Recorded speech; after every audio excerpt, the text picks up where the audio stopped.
This segment of the news is brought to you by Sun Oil Limited.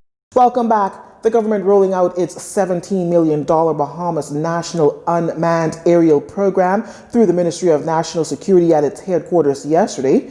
Minister of National Security Marvin Dame says that the drones are a part of the government's plan to integrate technology and to assist law enforcement personnel out in the field. Senior officers from each branch of law enforcement were on hand for the unveiling of 4 unmanned aerial system drones. Commander of the Royal Bahamas Defense Force, Dr. Raymond King, highlights the importance of the drones to his agency, which has responsibility for manning Bahamian waters. Particularly when it comes to marine domain awareness, domain control, detection, tracking, and interception capabilities, particularly with the transnational threats that we face. The long-range drone, they're going to be strategically placed at 5 locations. And they're going to be co-located on the same islands that we intend to continue with the maritime surveillance systems, the coastal radar systems.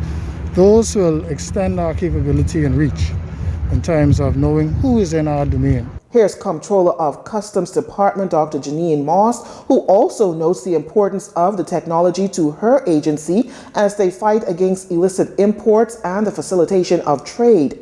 In the drones, this is going to help us immensely. Luke spoke about the fact that vessels would have items, contraband, illicit items in waterproof containers strapped on the hull of the vessel.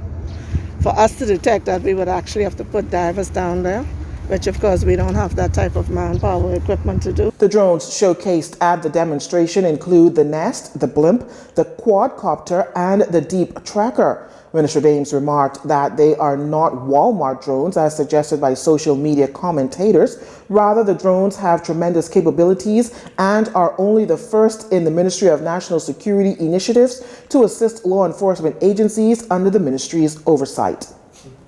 Nassau Cruise Port Limited intends to start construction on the capital's state-of-the-art cruise port by the end of the month. This much coming out of a virtual press conference intended to give an update on the project yesterday. Chairman of Global Ports Holding Mehmet Kootman, the NCP's parent company, gives us an update on the timeline.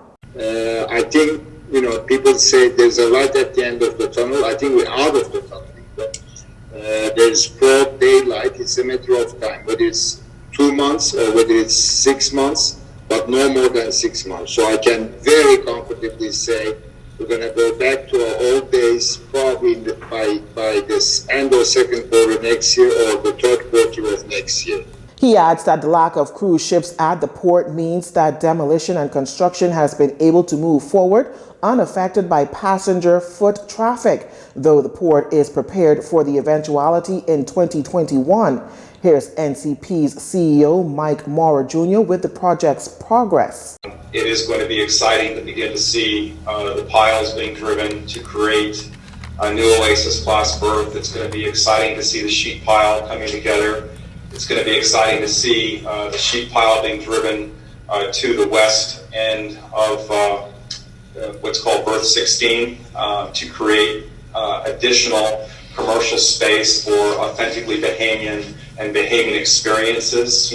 Products, arts, music, food, all these are exciting things. And so this construction activity is it's been anticipated, it's exciting, can't wait for it to get going. Back in May, NCP confirmed it raised more than $130 million through its private bond offering. The bond offering was launched on May 4th and closed on Friday, May 15th. In the second quarter next year, the port plans to launch an initial public offering, or IPO, to raise equity through investment in the Bahamas Investment Fund and to raise additional debt to finalize the project.